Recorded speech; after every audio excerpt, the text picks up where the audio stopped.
think this is working. Apologies, I am not very technical. There she is. Hello, hello. Hello. Can you hear me? I can, yes. Can you hear Brilliant, me? brilliant. Well, thank you very much for being here, and thank you to everybody who's slowly coming in and joining us today. Welcome to the first in our conversation series. We're so delighted to have Nichole Farrow here with us today. Just a brief note, we're not providing any financial or professional advice, a little caveat there. But today we're going to be speaking about high net worth divorce and family dynamics, and specifically discussing how we can build a strong framework for you to navigate your way through divorce. Now, today I'm very pleased to be joined by our very special guest, Nichole. She's a qualified divorce coach with a lot of experience, specifically working with high net worth divorcees, helping them through the process. So huge thank you and welcome to Nichole today. And to get started, I think I'd love to find out a little bit more about your career path, your experience, how you get to where you are today. Okay, yeah. So I actually started off in the corporate world, so very far away from divorce coaching. But I was, in mentoring and coaching sort of at that level. And it was all about how to get the best out of people and get people working together and resolving conflict in teams, etc. But actually I realised that a lot of what pains us at work and a lot of the stress that comes actually from our personal life. And I was having more and more conversations about what was going on personally in the relationships there. And that's where there was sort of real conflict and struggles. And I worked with some couples who were, experiencing difficulties. And, naturally, not every couple manages to work their way through it. And some do result in divorce. And I think with my own personal experience, so I was born into a blended family. So my dad had children from a previous marriage, and my parents then divorced when I was 2. So I've grown up around, divorce and that kind of trying to bring families together and steps and halves and all the rest of it that goes with it. And as a result, I've actually been through a divorce myself in my late 20s. And when I look around my family, actually, a lot of my siblings have gone through a similar situation. And I think it's not surprising when we are products of our own environment, and quite often history can repeat itself. And I found that really interesting. And, I've then sort of gone down that route and really trying to use my own experience, as well as obviously my coaching qualifications and background, to kind of help people through that journey. Specifically the divorce itself, but also the bit that comes afterwards, where you're still a family and you've got to try and work together, because that person's not going away. They're going to be in your life for the rest of your life, and it doesn't finish even when the children finish school. There will be weddings and grandchildren and other events and things. And I think, it's such a transformational change in someone's life, and having the right support makes a massive difference to the couple, but also to the next generation as well. Yeah, I think that's so important. And the fact that you've been through it yourself as well, you understand exactly what the process is like. And, even from sort of a second generation divorce experience as well, you saw your parents go through it, you went through it, you understand the emotional and the process, the legal process as well. I think that that's two very separate elements that people have to deal with for the first time. So actually, with your experience yourself, what do you feel that you kind of bring along with your training to your clients? So I think it's very easy to kind of get sucked into what's happening now and what's happened before. So the kind of the pain and the anger and the frustration and the hurt, and you're actually being asked to make some really, really big critical decisions that are going to have a huge impact not only on your life, but your children's life. So every person I work with has children. So there's always that element of, as I said, there's a relationship that has to be maintained afterwards. And at the time, you're in such a stressful situation that you're actually in defense mode or survival mode. And therefore you're not thinking at your best, and you're not thinking at, rationally, and therefore having that level of support. And understanding of having gone through it, but also my training and understanding not only the conscious mind but the subconscious mind and what's happening there, because actually 95% of our thoughts come from our subconscious. So if you're only dealing with the 5% that you're aware of, you're missing a massive trick and you're not going to really make a difference. And so I think it's having that kind of, it's the psychology around divorcing and having to experience a massive change in your life, because as human beings, we don't really like change, despite the fact we're actually very good at it. We don't like it. And so it's supporting someone and getting them out of that survival mode so actually they can make really, really good decisions and navigate it and come out better for it, as opposed to, you know, my life has, something's ended and it's the end of the world and it's really painful, which I think is where a lot of people start off. Yeah, and I completely understand, and I can relate to that sort of that professional parenting element of it, because I think a lot of people naturally will go to friends and family, they'll try and offload, they'll burden their friends and family, they'll get more conflict almost from entangling more people into the process, but actually coming to somebody like you, they have got somebody who knows what good looks like, what, you know, what the outcomes might be. And really, I think decision making help is so important, especially when you're going through such critical decisions. So I don't know if you're able to kind of give a little bit of an example of some clients that you maybe have worked with recently, what kind of scenarios maybe that they've really needed your help with. So I can't sort of speak specifically because of, you know, confidentiality. But you know, it's interesting actually, since lockdown in particular. I think actually a lot of older people are choosing to get divorced, and there's a sort of an assumption that it's people with young children that I help, but that's not always the case. And actually I've had scenarios where even the divorce has happened years before, but the pain and the conflict is still there.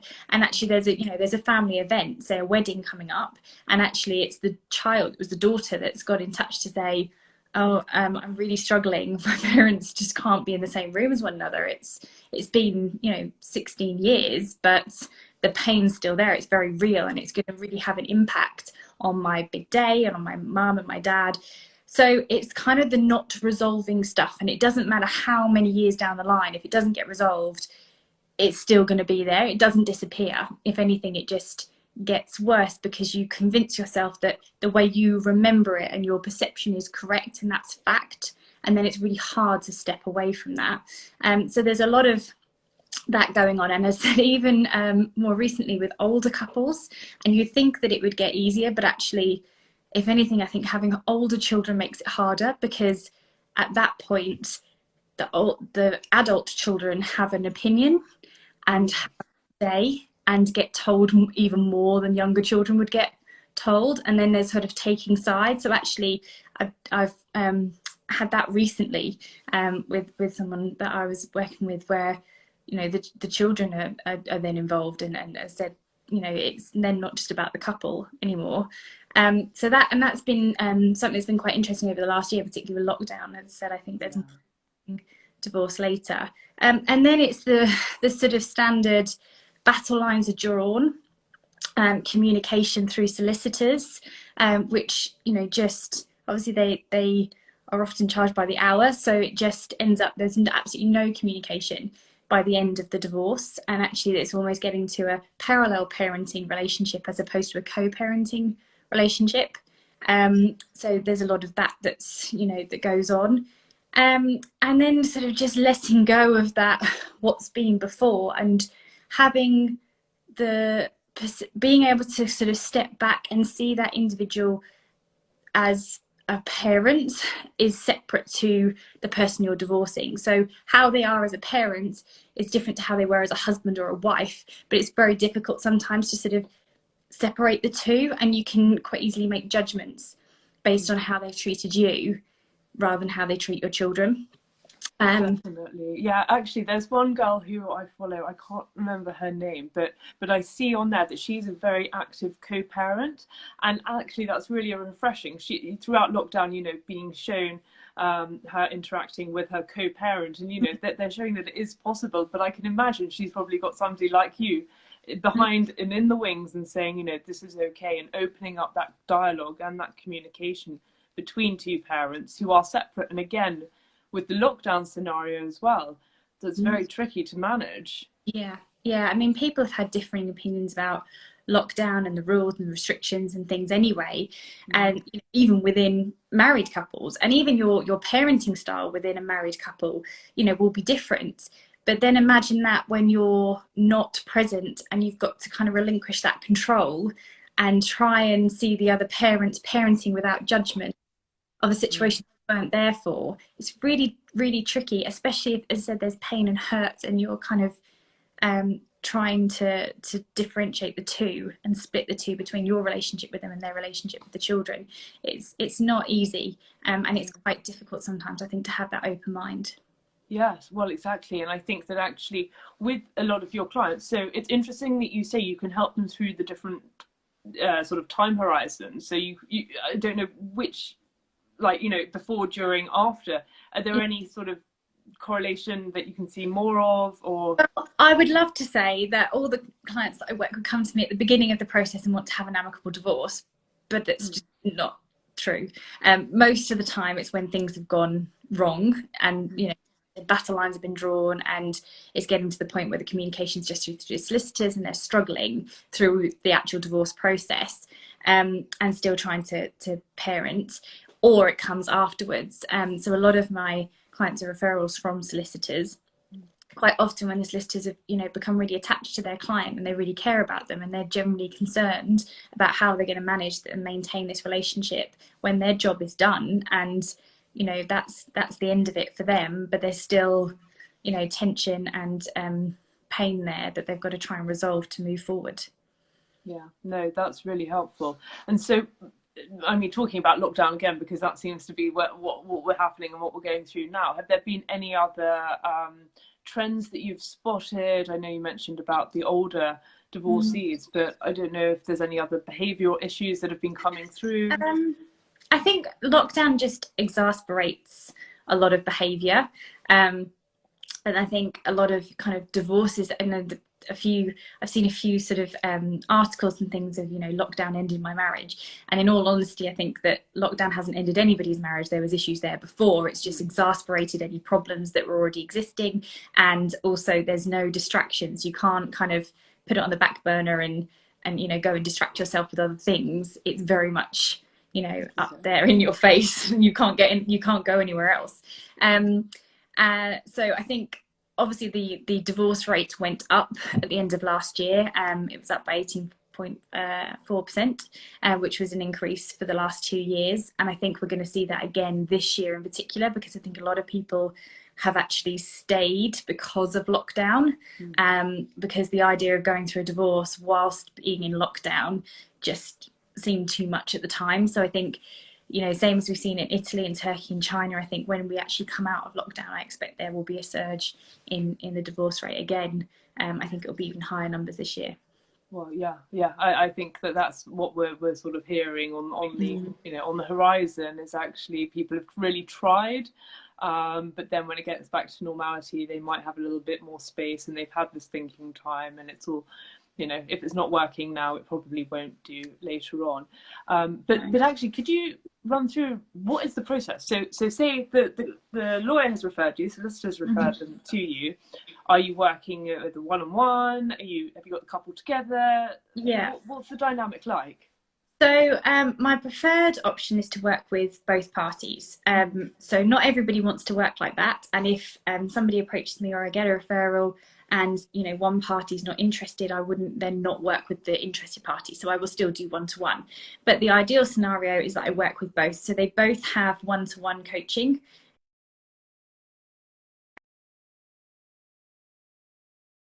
And we can do a lot of the kind of emotional support, the mental support, working out kind of where they're going and what's happening after the divorce, and dealing with their own kind of emotions, feelings, thoughts, etc.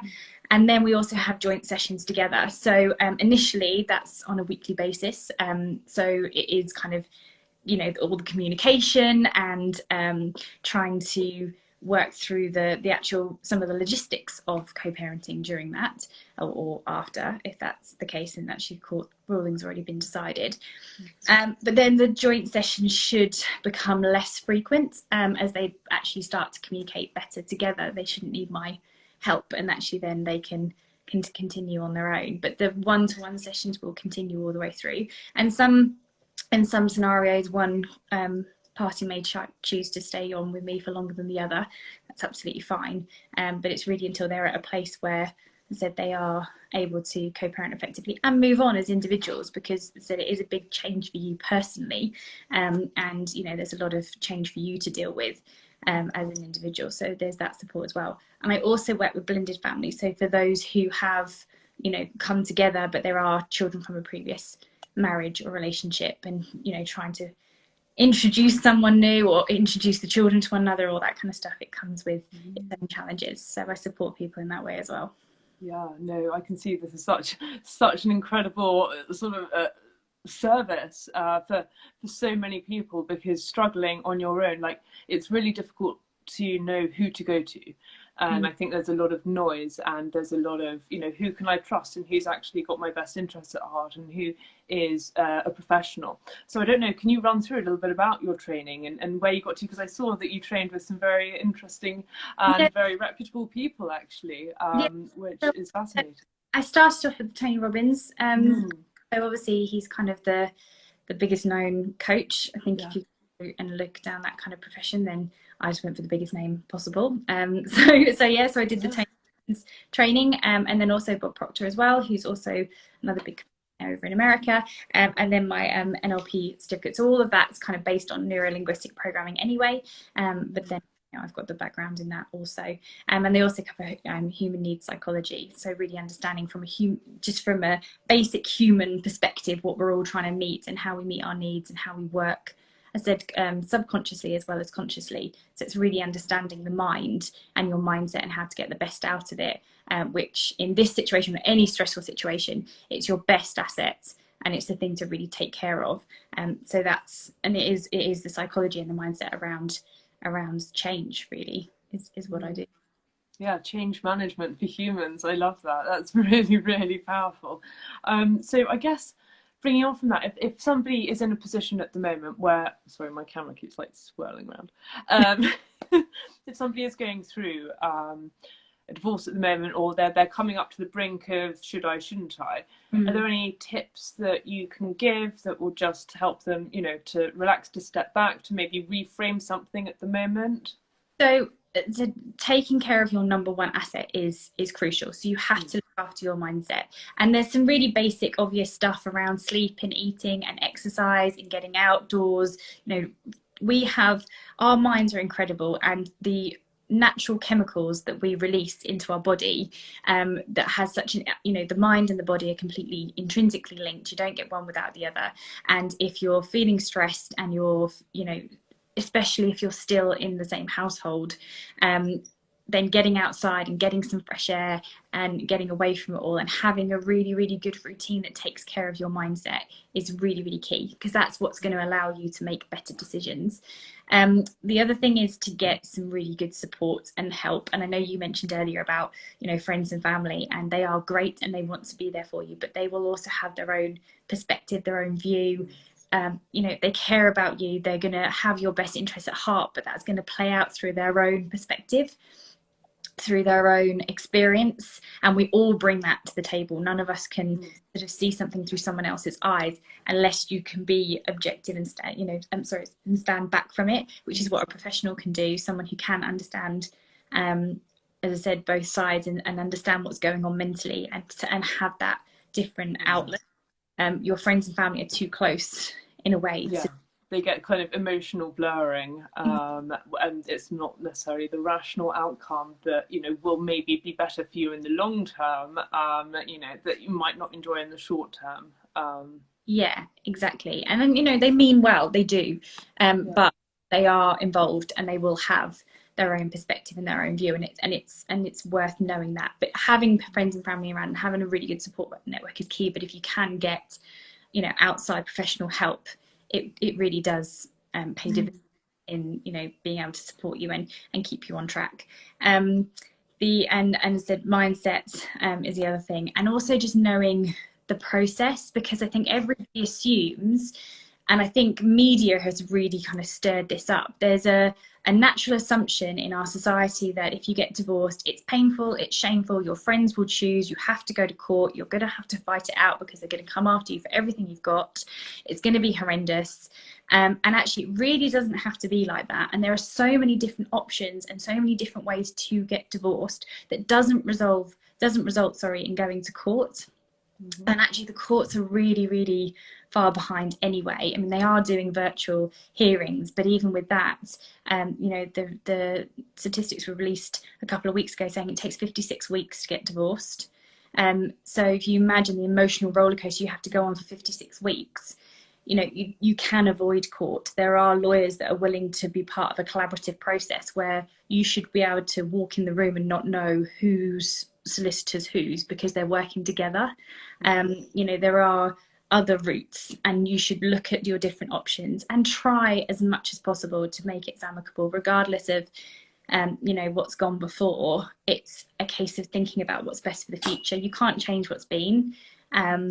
You know, the marriage is over, but there is still an opportunity to have a healthy relationship with your ex where they don't trigger you, it doesn't upset you to see them, and you can really both be there for your children especially. So I think staying focused on the future, looking after your mindset and getting the right help. Yeah, I completely agree. And I think that when you're dealing with children, I think that there's been this sort of stigma and this you know, this danger that they use children as pawns and they take them to one side, and it's actually what's the implication for the child later on in life if they are then used as a weapon between families. And I think that is it's very hurtful, and it's not conducive for anybody's happiness at all. And I think you must probably see that quite a bit, where you almost have to step in to prevent that from happening. What do you think? Yeah, and this is the thing. The moment you criticize your ex in front of your child takes that on as a personal criticism, because they can't differentiate between you as parents and them. You made them, you are part of them. So the moment you criticize your ex, it's like you've insulted them, and they take that very personally, and they will start to think that I must be like that, so mummy or daddy must think that of me. And it's very hard to undo that. Our subconscious mind is developed as children, and then we spend our entire adult life looking for evidence that our belief system is right. Now, that can be a really empowering belief system, or it can be a really limited one. And if you've made comments about your ex that your child has then taken on as that's me, that's my personality, they believe that, and they won't even realize that that's what the program that they're running on, but it is. And we all have that from our parents, because they are the most influential people, or whoever we grew up with are the most influential people in our lives, and that does shape who we become. And that's why we are products of our environment, and why so often you see, like in my scenario, where parents who have been divorced, often their children go on to get divorced. And you know, there's 4 of us, and all of us are divorced or have children from a previous marriage or a partnership. So, you know, it speaks for itself, and you know, there's plenty of statistics to support that. So you really have to think, as much as you may be hurting, as much as you may be angry, the environment that you're creating for your children, that's the legacy of your divorce or your marriage. That's what you're creating for the future. And not only for them, but they will then go on and create that for their children. So you have to stop it somewhere. And I think, sadly, media and kind of society dictates it is this horrible thing. So we go in thinking that that's what it's going to be. And guess what? That's what we get, because we're psyched up for a battle. We're already in defense mode. Well, the moment you're in defense mode, you're in survival. So you're not thinking about the future. You're not thinking about what's best for you or your children long term. And that's what I think really needs to change in society in general. But that's, you know, really where working with someone like me can really help to break that cycle, so that you choose something different for you and for your future.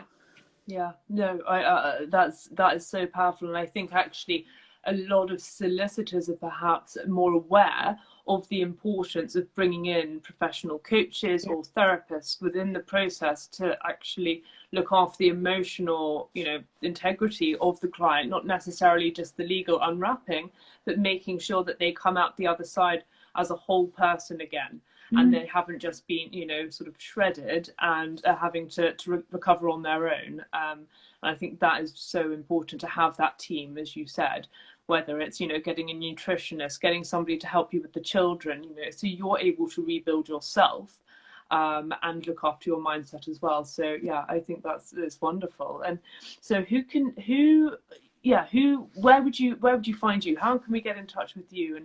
And what resources are available for people who maybe are not able to, you know, hire somebody like yourself, perhaps? Yeah, so I've got my website, so nicholefarrow.com. There's lots of resources, free resources on there, as well as, you know, through social media, Instagram. I do a monthly appearance on 5 Live, so that's always available, and that's always, you know, goes up on social media afterwards if you're not able to tune in at the time.